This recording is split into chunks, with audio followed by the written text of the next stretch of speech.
तो hello everyone. इस video में हम लोग ओला इलेक्ट्रिक के बारे में एक कॉम्प्रिहेंसिव डिस्कशन करने की कोशिश करेंगे। इसके पहले हम लोगों इलेक्ट्रिक टू व्हीलर सेक्टर में ऑलरेडी दो वीडियोस कर चुके हैं। फर्स्ट वीडियो में हमने इंट्रोडक्शन वीडियो किया था जिसमें हमने overall electric two wheeler sector में क्या चल रहा है उसके बारे में बातें की थी। सेकंड वीडियो में हम लोगों ने एथर एनर्जी के बारे में डिस्कस किया था काफी अच्छे से। अब इस वीडियो में हम लोग ओला के बारे में बात करेंगे। अब इस वीडियो में मैं जो सेक्टर की इंट्रोडक्शन है उसमें उतना डिटेल में नहीं जाऊंगा। हम लोग ओला बेसिकली क्या क्या कर रहा है, उसका कैसा इवोल्यूशन हुआ है, उसके ऊपर फोकस करेंगे। तो थोड़ा से पहले हम लोग हल्की सी इस सेक्टर के बारे में बातें कर लेते हैं। तो अगर आप देखेंगे तो सेक्टर कैसे इवॉल्व हुआ है, आपने देखा पिछले कुछ 4 या 5 सालों में एक जो अर्ली अडॉप्टर्स होते हैं, मतलब जो स्टार्टिंग के 0 से लेकर 10% के बीच में जो सेगमेंट होता है मार्केट का, जो बेसिकली वैसे वाले कस्टमर्स होते हैं जो काफी इंथुजियास्ट होते हैं। उनको कोई नई टेक्नोलॉजी आती है तो वो उसको तुरंत ही क्विकली अडॉप्ट करना चाहते हैं। तो वैसे लोगों में मार्केट शेयर का पेनिट्रेशन हुआ। तो उसमें आप देखेंगे पिछले कुछ सालों में जितनी भी इलेक्ट्रिक टू व्हीलर इंडस्ट्री है वहाँ पे काफी अच्छा ग्रोथ रहा है। तो एज पर जो डेटा है सभी कंपनियों के, वहाँ पे आपको दिखेगा कि लगभग 100% CAGR पे सेक्टर ग्रो किया है। अभी ऐसा नंबर आता कैसे है? जनरली जब आप देखते हो ना कि जो हमारी टू व्हीलर सेक्टर होती है वो अराउंड 6-7% पे ग्रो करती है। उसमें जब आप स्कूटर्स में आओगे, सिंस स्कूटर्स का पेनिट्रेशन बढ़ रहा है विज विज आपकी जो मोटरसाइकिल्स होती है, तो वहां पे जो स्कूटर्स हैं उसका जो ग्रोथ रेट होता है ऑलमोस्ट आप समझ लीजिए लगभग 2-2.5x of your overall two wheeler industry का ग्रोथ होता है। अब वहां पे जब आप इलेक्ट्रिक टू व्हीलर्स को देखते हो ना, तो उसका जो ग्रोथ होता है वो उसके भी अराउंड लगभग 2.5 टाइम्स होता है। तो ओवरऑल जो पूरी टू व्हीलर इंडस्ट्री होती है उसमें अगर आप इलेक्ट्रिक टू व्हीलर्स में जाओगे तो वो लगभग आपका 30-40% के बीच में ग्रो करता है। बट सिर्फ यही कहना कि 30-40% पे उसका ग्रोथ होता है ये सही बात नहीं है। क्यों? क्योंकि जब भी आप एक किसी भी नए सेक्टर में जाओगे ना, जहाँ पे फॉर एग्जाम्पल आपकी ऑटोमोबाइल्स हो गया, स्मार्टफोन्स वगैरह हो गए, तो इस तरह के सेक्टर्स में जब भी आपकी एडॉप्शन होती है वो कई सारे फेजेस में गुजरता है। तो जो मैंने आपको स्टार्टिंग में बात किया अभी, वो अर्ली अडॉप्टर्स होते हैं जो कि लगभग 20% मार्केट शेयर के आसपास रहता है लोग। फिर उसके बाद जो मास मार्केट होती है वहां पे पेनिट्रेशन होता है। उसमें कौन लोग आते हैं? उसमें वैसे कस्टमर्स आते हैं जो बेसिकली प्रोडक्ट की रिलायबिलिटी देखते हैं, वर्ड ऑफ माउथ पे काफी फोकस करते हैं, उसकी वैल्यू फॉर मनी होता है, उन चीजों को काफी फोकस करते हैं, टेक वगैरह कैसा है। तो इसको कहते हैं अर्ली मास मार्केट कहते हैं। तो अभी जो सेक्टर है ना, सेक्टर है पिछले 4 या 5 सालों में आपके एक स्टार्टिंग फेज को ब्रेक कर लिया है। अब अगर आपको पेनिट्रेट करना है यहाँ पे, तो अगेन बेसिकली जो पूरा ओवरऑल सेक्टर है वो एक तरह से कंसोलिडेशन मोड पे चल रहा है। तो अगर आप देखेंगे जितनी भी कंपनियों का कमेंट्री सुनिए, तो आपको ये मालूम चलेगा कि यहाँ पे जो मार्केट पेनिट्रेशन है in the whole two wheeler segment, वहां पे अभी इलेक्ट्रिक इलेक्ट्रिक टू व्हीलर्स का थोड़ा स्टैग्नेंट हो गया, मतलब 20-21% के आसपास हो गया है। अब इस दौरान क्या होता है, इस दौरान क्या होंगे पूरे सेक्टर में जो भी प्लेयर्स हैं वहां पे कंसोलिडेशन होता है, लोग अपनी प्रोडक्ट की क्वालिटीज वगैरह को चेक करते हैं। तो इस तरह से मार्केट आगे बढ़ता है। फिर इसके बाद क्या होगा, इसी एस कर्व में धीरे धीरे जाके वापस से एक पर्टिकुलर पॉइंट आएगा जहाँ पे अगेन ग्रोथ का फिर आपको बूम दिखेगा, तो वहां पे अगेन सेक्टर ग्रो करेगी। तो इस तरह से आपको पहले वो होता है ना किसी भी चीजों में हिल्स एंड वैलीज वगैरह होते हैं।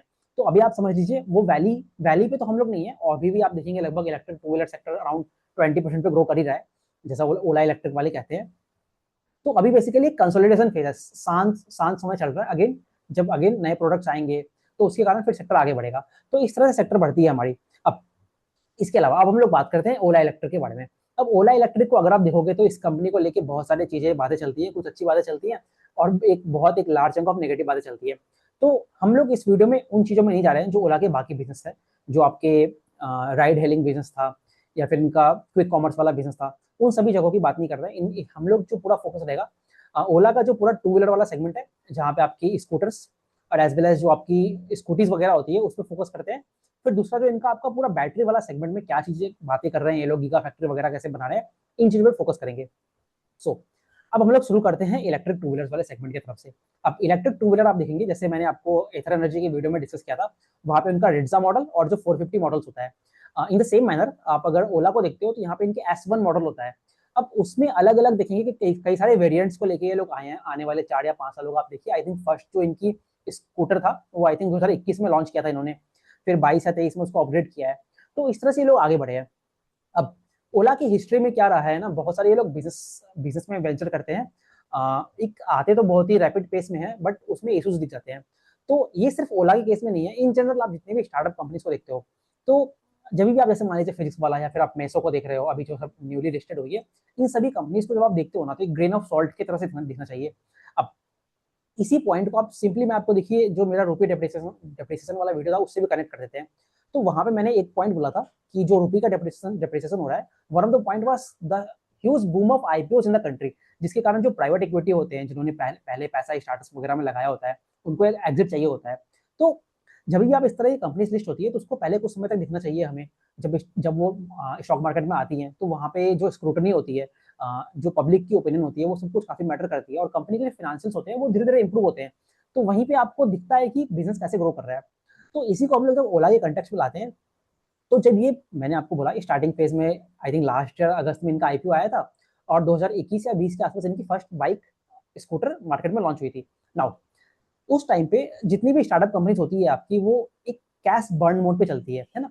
एक वॉल्यूम ड्रिवन गेम खेलने की कोशिश करते हैं, जैसे आपका इटर्नल हो गया और भी बाकी स्विगी भी है, जेप्टो का भी आईपीओ आने वाला है। तो ये सभी वॉल्यूम लेड गेम खेलते हैं। तो इसमें क्या होता है, basically they try to penetrate deep into the market और जो मार्केट से कैप्चर करके प्रॉफिटेबिलिटी बाद में मैटर खाता है। तो this was the same methodology adopted by Ola also.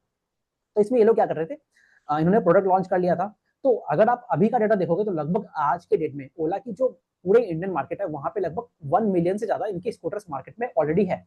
तो आपकी स्कूटर्स तो मार्केट में है, that means 1 million is equal to 10 lakh. अब उससे क्या होता है, जो इनके तीन बेसिकली जनरेशन ऑफ प्लेटफॉर्म्स है, जेन 1, जेन 2, जेन 3 प्लेटफॉर्म, जैसे हम लोग एथर में भी बात करते हैं, उनका जो ईएल प्लेटफॉर्म में भी आने वाला है मास मार्केट के लिए। इन द सेम मैनर ओला के भी पहले जेन 1 प्लेटफॉर्म था, फिर जेन 2 प्लेटफॉर्म आया, अभी जेन 3 प्लेटफॉर्म आया है। तो जो इनके पुराने वाले प्लेटफॉर्म्स थे वहां पे बहुत सारे इश्यूज वगैरह चल रहे थे, जैसे कि आपने वो वीडियोस वगैरह देखा होगा, सर्विस सेंटर नहीं थे इनके, बैटरीज वगैरह की इफिशियंसी अच्छी नहीं थी। फिर आपने देखा है कि स्कूटर वगैरह में इनके फायर इंसिडेंट्स वगैरह के बहुत सारे पैरामीटर्स मिले हैं। तो उसके कारण क्या हुआ, बेसिकली जब इस तरह की कंपनी आई तो इन्होंने पूरे सर्विस पे उतना काम नहीं किया था। तो उसके कारण जो सर्विसिंग कराना था लोगों को, तो उस पर उतना ज्यादा इंपॉर्टेंस दिख नहीं पाया। तो इसके कारण एक वर्ड ऑफ माउथ जो हुआ बहुत नेगेटिव हो गया था पूरा ओला एज अ कंपनी के लिए।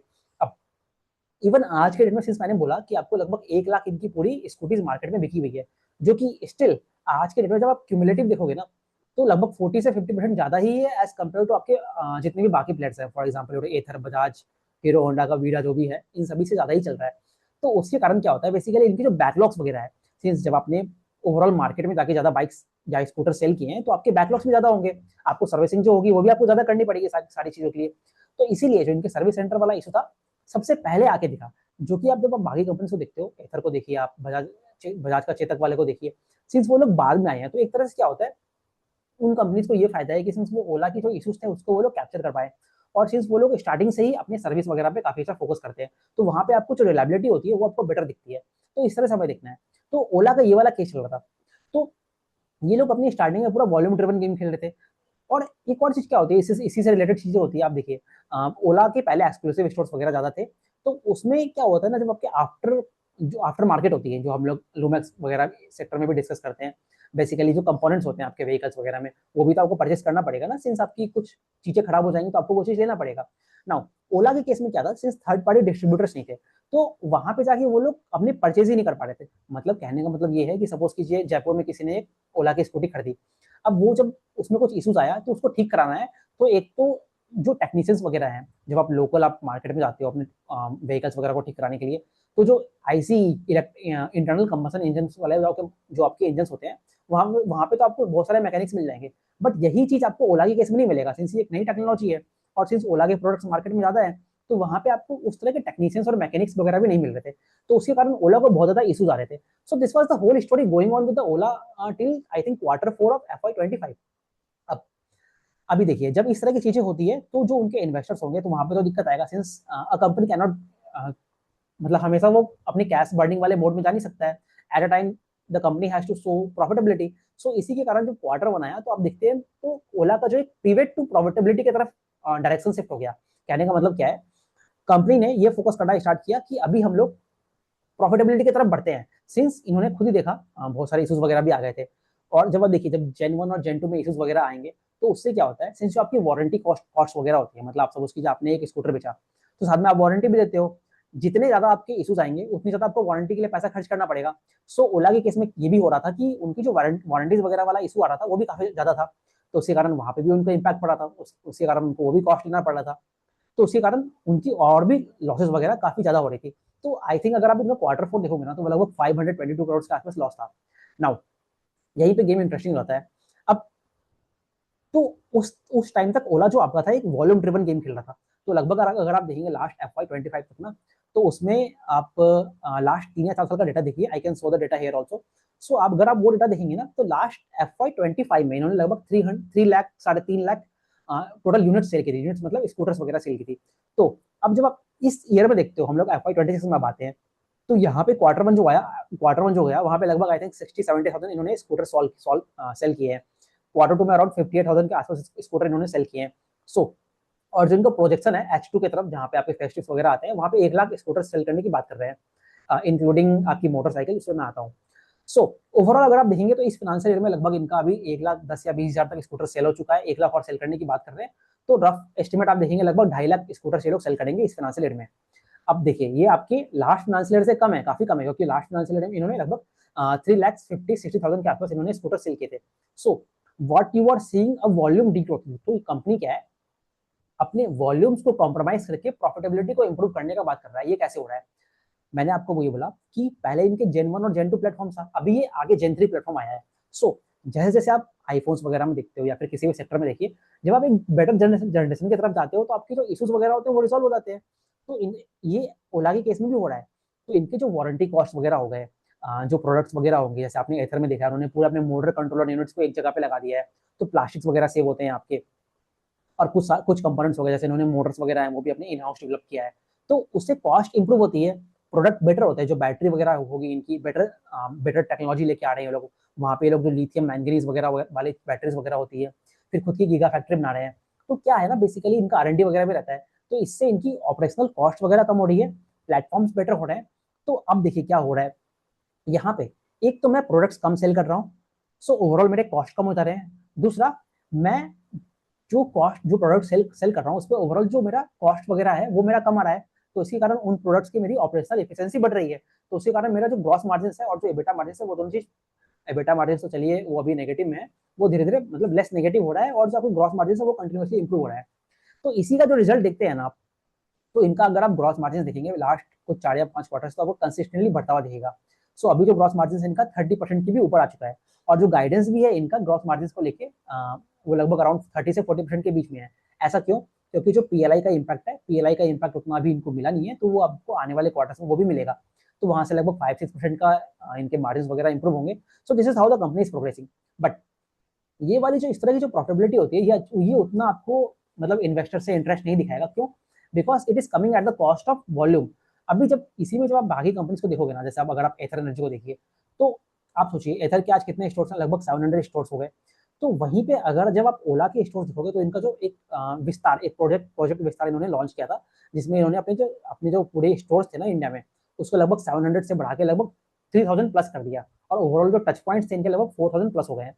सो अब देखिए, तो द पॉइंट इज कि लगभग 3000 स्टोर्स में ये लोग H1 में लगभग approximate in the same manner जो एथर ने जितना सेल किया है उतना ही सेल ओला ने अभी किया है। क्योंकि एथर का अगर आप पूरा H1 का पूरा सेल्स देखोगे ना व्हीकल्स का, तो लगभग वो 1,10,000 या 20,000 के आसपास ही आता है। वहीं आप ओला को देखिए, लगभग 1,30,000 के आसपास इनकी यूनिट सेल्स आती है। सो this is, you can clearly see कि एथर अपने 700 दुकानों में उतने ही स्कूटर्स को सेल कर पा रहा है जितना ओला अपने 3000 दुकानों में सेल कर पा रहा है। ऐसा क्यों हो रहा है? ऐसा इसलिए हो रहा है बिकॉज जो इनके पुराने प्लेटफॉर्म्स है वो तो अब ऑलमोस्ट उसकी सेल्स वगैरह नहीं है, और कंपनी फोकस कर रहा है अभी अपने मार्जिन वगैरह को इंप्रूव करने के लिए। सो ये कंपनी इस तरह से आगे बढ़ रही है। अब इसके अलावा, तो इसका जो रिजल्ट आप देखिए, इसका रिजल्ट क्या हो रहा है, अभी जैसे देखिए, अगर आप देखेंगे सिंस अभी जो आपके लेगेसी प्लेयर्स है, जैसे आपके बजाज हो गया, या फिर हीरो होंडा हो गया, हीरो होंडा बोल रहा हूँ, हीरो मोटर कॉर्प हो गया, या फिर जो TVS है, ये लोग अभी एग्रेसिवली वे में पूरा अभी मार्केट में आए हैं। तो ये लोगों ने क्या है, अपने प्रोडक्ट्स को पेनिट्रेट किया है, और वो लोग मार्केट शेयर कैप्चर कर रहे हैं। अब मैंने वीडियो के स्टार्टिंग में आपको बोल दिया कि जो अभी जो फेज चल रहा है, पूरी अडॉप्शन कर्व है, जो आपकी एस कर्व होती है, उसमें अभी हम लोग अर्ली अडॉप्टर्स से लेकर मास अडॉप्टर्स के बीच वाले कंसोलिडेशन फेज में चल रहे हैं। तो द पॉइंट इज बेसिकली कि मार्केट ग्रो नहीं हो रहा है, मार्केट एक तरह से उतने पे ही स्टैग्नेंट है, क्योंकि अभी नए प्रोडक्ट्स आएंगे, उनकी रिलायबिलिटी चेक होगी, और धीरे धीरे कस्टमर वर्ड ऑफ माउथ फैलेगा, तो धीरे धीरे नए लोग आएंगे, उसको परचेस करना स्टार्ट करेंगे। सो उसमें कुछ समय का टाइम लगेगा। So this is consolidation phase. So जो टोटल एड्रेसेबल मार्केट है अभी इलेक्ट्रिक टू व्हीलर्स की, for the present time being, वो अभी स्टैग्नेंट है। अब जब उसी स्टैग्नेंट, मतलब कहने का मतलब my whole pie is of 100। अब उसी पाई में पहले जब ओला इलेक्ट्रिक, जो पहले अपना मार्केट शेयर था उनका लगभग 35% पे पीक किया था ऑलमोस्ट, तो उस पाई में जब ओला 35% मार्केट शेयर कैप्चर कर रहा था, जब मार्केट में दो ही प्लेयर्स थे, TVS एंड ओला इलेक्ट्रिक, अब आज के डेट में आज लगभग 6 टॉप के प्लेयर्स हैं आपके मार्केट में। सो उसी 100 को कमांड करना है तो आपके पास 1 बजाज, सेकंड टीवीएस, थर्ड पे एथर, फोर्थ पे आपका हीरो की वीडा, फिर आपके फिफ्थ पे आपका ओला इलेक्ट्रिक, और आई थिंक कुछ जापानीज प्लेयर वगैरह भी हैं। तो कुछ टोटल 6 प्लेयर्स हैं, ओकिनावा वगैरह होगा, I don't exact the name, आप देख सकते हैं। तो what I am trying to say, उसी 100 के पाई को कंट्रीब्यूट करने के लिए आज आपके पास मार्केट में 5 या 6 प्लेयर्स हैं। तो उसी टाइम में जो पूरा मार्केट शेयर वो डिस्ट्रीब्यूट हो रहा है, और यहीं पे जो ओला है वो आपके वॉल्यूम को अपने कम कर रहा है, तो उस वॉल्यूम को कैप्चर कर रहा है बाकी बाकी सेगमेंट। जिसका आपको प्राइम एग्जांपल देखते हो आप एथर, जिसका एथर का आज मार्केट शेयर लगभग 20% के आसपास हो गया है। और बाकी आप बजाज या टीवीएस को देख ही रहे हो, जो अपने डिस्ट्रीब्यूशन का यूज करते हैं, और लगभग जो मार्केट शेयर है उनके लगभग 25% पे स्टेबल हो गई है। सो ये चीज है। अब तो ओला से जब पूछा जाता है कि आप लोग अपने मार्केट शेयर पे फोकस क्यों नहीं कर रहे हैं, आपका जो प्रॉफिटेबिलिटी होता है वो तो वॉल्यूम के रिस्पेक्ट में वॉल्यूम कम करके आ रहा है, तो ओला का बेसिकली यही यही यही रहता है कि सिंस अभी देखिए इनके आज के डेट में लगभग 10 लाख, लगभग 1 मिलियन तो स्कूटीज पूरे इंडिया में है ही। तो उससे क्या होता है, सिंस उनको उनको उनकी सर्विसिंग देनी है, उनका आफ्टर मार्केट डेवलप करना है, तो ये लोगों का जो पूरा बिजनेस का फोकस है ना, वो आपके सर्विस सेंटर की तरफ चला गया। इन्होंने एक पूरा मॉडल लॉन्च किया है, उसको कहते हैं ये लोग प्रोजेक्ट हाइपर सर्विस कहते हैं उसको, है ना। तो उसके कारण उन्होंने लॉन्च किया। उससे क्या करते हैं, टेक्नीशियंस वगैरह को ट्रेन करेंगे ये लोग, फिर आपके थर्ड पार्टी डिस्ट्रीब्यूटर्स लेके आएंगे। अब इसमें भी देखेंगे ना, इस बिजनेस को we can not criticise the fully. अभी देखिए सिंस इन लोगों ने पहले स्टार्ट किया था, तो उसका जो इशूज भी इनको दिख रहे हैं वो पहले दिख रहे हैं। बट अगेन ये चीज है, इसमें जो बाकी बाद में जो प्लेयर्स आए हैं उनको थोड़ा एडवांटेज भी मिल गया है इस चीज का, सिंस उन्होंने ओला की एक तरह से केस स्टडी को देख लिया है और वो लोग इस चीजों को अडॉप्ट कर पा रहे हैं। सो इस तरह से आगे बढ़ा है। अब कुछ अगर हम लोग इनके प्रोडक्ट्स वगैरह के बारे में अगर बात करते हैं, तो मैंने ऑलरेडी S1 प्रोडक्ट के बारे में बोल दिया, जिसका बहुत सारा वेरिएशंस है। अलग अलग बैटरी के चार्जिंग कैपेबिलिटीज होंगी उसमें, फिर आपके रेंज वगैरह अलग होंगे। तो उन सभी पैरामीटर्स को लेके चलते हैं। फिर जैसे अगर आप एथर का देखते हो, एथर स्टैक रहता है वहाँ पे, तो यहीं पे भी ओला का भी सिमिलर प्रोडक्ट है। जैसे आपके सॉफ्टवेयर वगैरह होते हैं जिसको आप एक्सेसरीज मान लीजिए, जैसे हमने एथर में भी देखा था, एथर एक और रहता है जो हेलमेट पीछे रहती है, तो उस तरह के फ्रंक्स वगैरह वहाँ पे होते हैं। तो सेम वे आपका ओला का भी रहता है, और जो एक्सेसरीज की जो सेल होती है वो बढ़ती है आपकी, तो अगेन वो आपकी हाई मार्जिन प्रोडक्ट होता है। तो वो वाली चीज है। अब अनदर थिंग आप देखिए, अभी जैसे अगर आप देखेंगे, जो मैंने आपको पूरा सर्विस सेगमेंट वाली बात की है, जो ओला आपका आफ्टर मार्केट में सेल करता है, वो अभी जो कंट्रीब्यूट कर रहा है लगभग 2 या 3% के आसपास है। अब ओला ने जो अपने इनिशियल Gen 1 और Gen 2 प्लेटफॉर्म से बाइक सेल किए थे, वो अभी मान लीजिए 2 या 3 साल पहले लॉन्च किए हैं। तो बेसिकली क्या है, उनकी वारंटी पीरियड खत्म हो रही है, तो उससे आफ्टर मार्केट में भी एक हाई मार्जिन जो सेगमेंट है, लगभग जो उनके मार्जिन होते हैं, ग्रॉस मार्जिन, वो लगभग 50-60% पे होते हैं। तो ओला को वहां से भी थोड़ा फायदा मिलने वाला है। तो बट अगेन वो चीज हमें देखनी पड़ेगी आगे जाके। अब ओके, तो ये सारी चीजें मैंने बात कर ली। अब जो कुछ इंडस्ट्री के इश्यूज चल रहे थे, वो जो मैंने रेयर अर्थ मिनरल वाला पॉइंट आपसे इंट्रोडक्शन वीडियो में भी, और जो आपके एथर एनर्जी वाला वीडियो है वहां पे भी डिस्कस किया है। तो इन द सेम मैनर जो जो जितनी भी कंपनीज है, जो इनका मेथड है उस चीजों को टैकल करने के लिए, सिंस चाइना वाला इशू चल रहा है, तो उसके लिए मेथोडोलॉजी वही है। One, totally remove the rare earth thing, basically ferrites वगैरह की तरफ जा रहे हैं। और दूसरा, लोग अपनी जो अपनी डाइवर्सिफिकेशन होता है, नए नए सप्लाई चेन्स को लेके आने की बात कर रहे हैं, तो उस तरह से आगे बढ़ रहे हैं। बट अगेन सी चाइना का उतना कंट्रोल है, तो वो कैसे सेक्टर में इवॉल्व होगा, एक ये तो इशू सभी प्लेयर्स को लेना ही पड़ेगा। और दूसरा, जो ऑटोमेटिक ब्रेकिंग सिस्टम के बारे में मैंने बात की थी एथर एनर्जी में, तो सेम चीज यहाँ पे भी है। अब इसमें जो ओला है, ये आपका बेसिकली अगेन उसको इन हाउस डेवलप करने की बात करता है। तो इसमें ये लोग कुछ एग्जाम्पल देते हैं। एक बॉस करके कंपनी है, तो बेसिकली वो लोग अपना इन हाउस उस ऑटोमेटिक ब्रेकिंग सिस्टम को लेते हैं। अब ओला के कुछ जो व्हीकल्स है ना, इनका जो प्रो मॉडल्स है, मतलब S1 प्रो वाला जो मॉडल है, वहां पे इनके पहले से ही ऑटोमेटिक ब्रेकिंग सिस्टम वगैरह होता है। तो एक तरह से आप ओला को देखेंगे तो इनके पास ऑलरेडी, इनको पता है वो चीज कैसे काम करती है। नाउ अभी जो ये लोग उसको यूज करते हैं उस ऑटोमेटिक ब्रेकिंग सिस्टम को, तो बेसिकली ये लोग प्रोक्योर करते हैं फ्रॉम कंपनी लाइक बॉस। अब यहाँ पे ओला क्या चाह रहा है, इसको ये लोग खुद ही इन हाउस बनाने की बात कर रहा है। तो वो ये लोग खुद उसको इन हाउस बनाएंगे, और उसका जो कॉस्ट आएगा इसीलिए वो थोड़ा सा कम आएगा इनको। तो ओला बेसिकली इस चीज में इस तरह से आगे बढ़ने की बात कर रहा है। ओके, अब अब हम लोग बात करते हैं ओला का जो मॉडल, कैसे ये लोग अपने पूरे बिजनेस मॉडल को ही चेंज कर दे रहे हैं। सो अगर हम लोग थोड़ी सी हिस्ट्री में चले, जब इनका आईपीओ आया था, तो इनका जो पूरा टारगेट था, इनकी 2 फैक्ट्रीज है। वन, द फ्यूचर फैक्ट्री, जहाँ पे इनका पूरा कैपेसिटी है आपके 1 मिलियन यूनिट्स बनाने का, मतलब एक साल में 10 लाख स्कूटर्स या स्कूटी बना सकते हैं। जनरली अभी तो ये लोग पूरा स्कूटी बना रहे हैं, स्कूटर्स नहीं बना रहे हैं। दूसरी फैक्ट्री है इनकी जो कृष्णगिरी में है, तमिलनाडु में, जहाँ पे ये लोग अपनी गीगा फैक्ट्री बना रहे हैं, जिसको लेके काफी ज्यादा बात रहती है। नाउ अब हम लोग पूरा बात करते हैं गीगा फैक्ट्री के ऊपर। तो उसमें जाने के पहले हम लोगों को बैटरीज वगैरह को थोड़ा जानना पड़ेगा। अब बैटरीज को आप देखते हो, जो वर्ल्ड में बेसिकली जितनी भी बड़ी बड़ी आपकी इलेक्ट्रिक टू व्हीलर्स में कंपनी है, दो का एग्जांपल लेते हैं हम लोग, BYD और जो टेस्ला है। सो ये लोग, ये जो कंपनी है ये आपकी वर्टिकली इंटीग्रेटेड कंपनी है। वर्टिकली इंटीग्रेटेड कहने का मतलब क्या है, ये लोग अपने सेल्स वगैरह खुद से बनाते हैं। In the same manner Ola is trying to adopt that particular model in case of India. Again आप इसको इनोवेटर की तरह से भी कह सकते हो। सो जब आप इस तरह की नई चीजें करोगे तो of course you will face a lot of difficulties. तो इसी के केस में अभी देखिए, जब आप बैटरी बनाते हो तो जितने भी बैटरीज वाली कंपनी होती है, सिंस वो पूरा एक माइनिंग वाला मेथड से जाता है ना, उसकी जो वैल्यू चेन होती है आपको पूरा प्रोक्योर करना पड़ेगा। फिर कैथोड्स और इलेक्ट्रोड्स वगैरह कैसे बनाएंगे, उसकी पूरी असेंबलिंग होगी, फिर सेल्स बनाओगे, फिर उसके बैटरी पैक्स बनाओगे, व्हीकल्स में लगाना होगा। तो वो एक अलग ही पूरा बिजनेस सेगमेंट बन जाता है। नाउ यहाँ पे क्वेश्चन लोग इनसे यही पूछते हैं कि आपका अभी जो पूरा इलेक्ट्रिक टू व्हीलर वाला बिजनेस है वही सक्सेसफुल नहीं हुआ है, वही एबिटा पॉजिटिव नहीं हुआ है, so why you are venturing into a giga factory वाला बिजनेस, मतलब बेसिकली बैटरी वाला बिजनेस, जो कि एक इंटायरली डिफरेंट बिजनेस हो जाता है। अब इसमें ओला का कहना यही है कि सिंस वो जो बैटरी है अभी हम बाहर से प्रोक्यूर करते हैं, वो पूरा हमें इन हाउस मिल जाएगा, तो उससे बेसिकली हमारे मार्जिन वगैरह में इंप्रूवमेंट मिलेगा। अब इसी चीज में क्या है ना, अभी जब इनका जो पूरा सेल प्लांट है, अभी पहले तो क्वार्टर्स में लोग सेल प्लांट से अपनी अपनी जो स्कूटर्स वगैरह है वहां पे उसको यूज नहीं कर रहे थे, धीरे धीरे उसको ला रहे हैं। यहाँ पे दो टर्म्स होती है, एक होता है इल्ड, एक होता है थ्रूपुट। इल्ड क्या होता है? इल्ड ये होता है कि आपने, मान लीजिए आपने 100 बैटरी बनाई, 100 बैटरियों में से कितनी बैटरी मेरी सक्सेसफुल काम कर रही है, उसमें कुछ इशू नहीं आ रहा है, उसको कहते हैं इल्ड। तो अभी जो ओला का इल्ड है वो लगभग अराउंड 60% के आसपास है, पिछले कुछ क्वार्टर से यहीं पे स्टैग्नेंट चल रहा है, तो इल्ड इतना है। दूसरी चीज होती है थ्रूपुट। थ्रूपुट होता है मैं कितनी सारी बैटरीज बना रहा हूँ, बेसिकली वॉल्यूम पैरामीटर। सो जो यील्ड है वो आपकी इफिशिएंसी का पैरामीटर हो गया, और जो थ्रूपुट है वो आपके वॉल्यूम्स का पैरामीटर हो गया। नाउ ओला जो चाहता है अपना धीरे धीरे अपने इस यील्ड को बढ़ा के 80 या 90 95% के आसपास लेके जाना है, जो कि जो वर्ल्ड की बाकी लीडिंग कंपनीज होती है, टेस्ला या फिर BYD, उसका भी उसके आसपास ही रहता है। So Ola is trying to go in that particular way. So इसीलिए ये लोग अपनी जो थ्रूपुट है उसको ऐसा नहीं है कि एकदम रैपिड पेस में बढ़ा दे रहे हैं। अगर सपोज कीजिए आपने उस गीगा फैक्ट्री से बहुत सारे सेल्स प्रोड्यूस करना स्टार्ट कर दिया, तो उससे इशू क्या होगा, बहुत सारे मैन्युफैक्चरिंग डिफेक्ट आ जाएंगे, एंड अगेन जो इनको पहले वाला इशू आया था वो इशू वापस से आने लग जाएंगे। तो कंपनी वहां पे धीरे धीरे बढ़ने की बात कर रही है ना। अभी जब आप क्वार्टर टू देखोगे इनका, तो क्वार्टर टू में इनका सेल्स की जो इनकॉर्पोरेशन है, जो इनके स्कूटर्स है, S1 प्लेटफॉर्म है, उसमें धीरे धीरे इनकॉर्पोरेट होना स्टार्ट हो गया है। सो अभी उसका रिस्पॉन्स कंपनी कहता है अच्छा है, और बाकी धीरे धीरे इसको पूरे FY27 में इसको स्केल अप करने की बात कर रहे हैं। सो वो चीज है, इशू वहां पे नहीं है। ठीक है, तो अगेन ये सिंस एक तरह से इनोवेट करने की कोशिश कर रहे हैं और इंडिया में लेके आ रहे हैं, तो that is a good thing only, but हमें देखना पड़ेगा वो बिजनेस कैसे आगे बढ़ता है। नाउ अब देखिए, जो इनका जो गीगा फैक्ट्री वाला प्लांट है वो लगभग 5 गीगावाट आवर का है।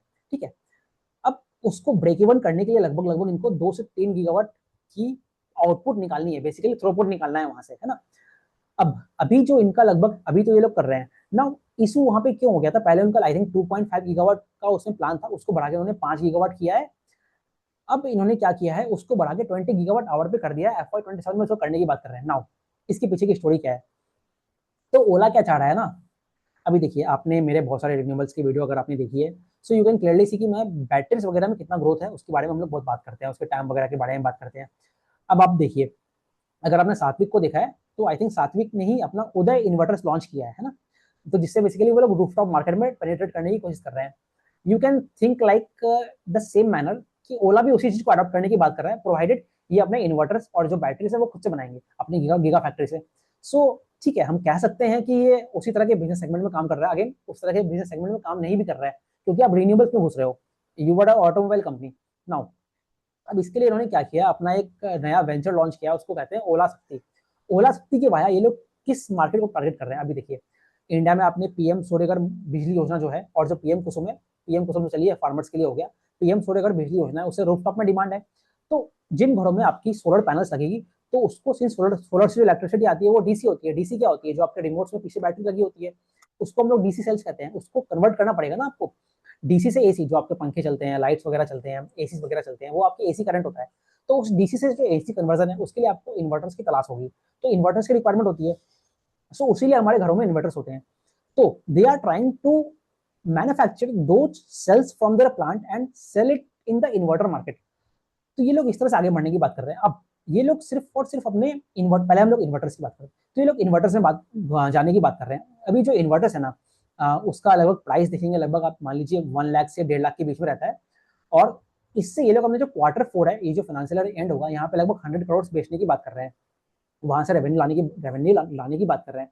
नाउ इशू इसलिए हो जाता है क्योंकि ये लोग FY27 जो होगा, मतलब जो नेक्स्ट फाइनेंशियल ईयर है, वहां पे ये लोग कहते हैं लगभग हम लोग 1000 करोड़ अपने इस ओला शक्ति वाले वेंचर से लाने की बात कर रहे हैं। नाउ अभी आप देखिए, इनका लास्ट फाइनेंशियल ईयर में अगर मैं आपको एग्जैक्ट रेवेन्यू बताऊं तो लास्ट फाइनेंशियल ईयर में इनका रेवेन्यू आया था लगभग 4600 करोड़ के आसपास। अब इस साल का जो इनका ओवरऑल नेट गाइडेंस है, लगभग जो रेवेन्यू करेंगे, पहली बात तो वो कम है सिंस वॉल्यूम कम हो रही है, जो मैंने आपको स्टार्टिंग में बोला।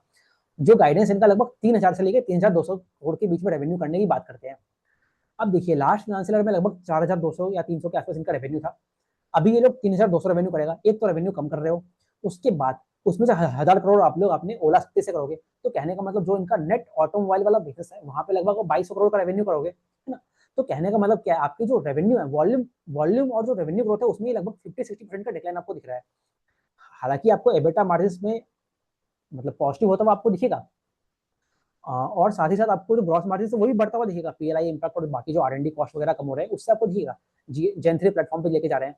तो बट अगेन उससे जो मार्केट बहुत स्पूक्ड रहेगा उस चीजों के बारे में। अब हम लोग आते हैं अगेन बैटरी वाली चीजों में। अब जो मैं आपको बोल रहा था, जो इनका जो गीगा फैक्ट्री वाला प्लान है, वो अभी इन्होंने 5 गीगावाट आवर से बढ़ा के 20 गीगावाट आवर कर दिया है। अब ये क्यों किया है?